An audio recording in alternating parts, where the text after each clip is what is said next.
Patrice Hoffner et je suis le président de la Fondation Qualité Fleurier.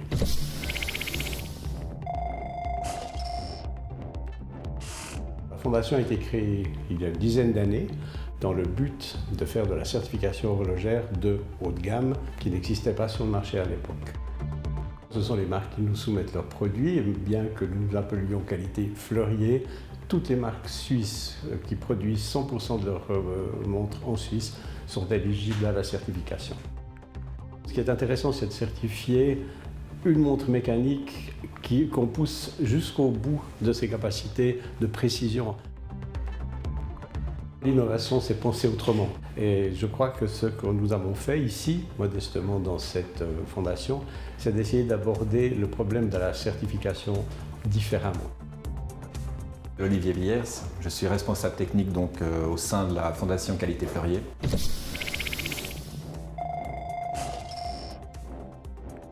Je m'occupe de tout ce qui est lié directement au processus de contrôle lié à la certification et également tout ce qui est directement lié aux travaux de laboratoire. On part du principe qu'une pièce doit être contrôlée à différents niveaux selon différents types de contrôle, donc vraiment une notion de complémentarité. Il va y avoir plusieurs stades. En fait, ça va être présenté sous la forme d'un kit de référence sur lequel on va s'appuyer pour pouvoir estimer, juger si toute la notion esthétique est parfaitement conforme. Ensuite, quand tout le système est approuvé, ils vont rentrer en fabrication.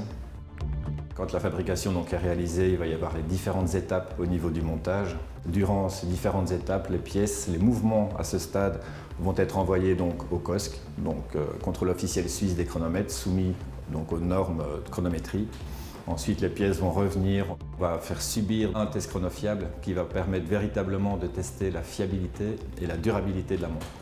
Ensuite, quand on a vérifié avec précision justement les résultats obtenus, on doit à ce moment-là pouvoir passer les pièces sur simulateurs qui vont là recréer toutes les accélérations, les décélérations et tout l'aspect tridimensionnel qu'une pièce au poignet d'une personne va devoir supporter durant une journée de 24 heures.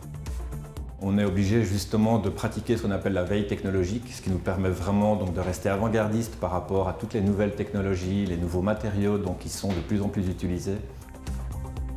C'est véritablement un challenge finalement pour la marque où elle est capable de démontrer d'une manière tout à fait extérieure vis-à-vis de notre organe qui est neutre, la capacité justement de réaliser des pièces très haut de gamme avec une maîtrise totale à tout niveau.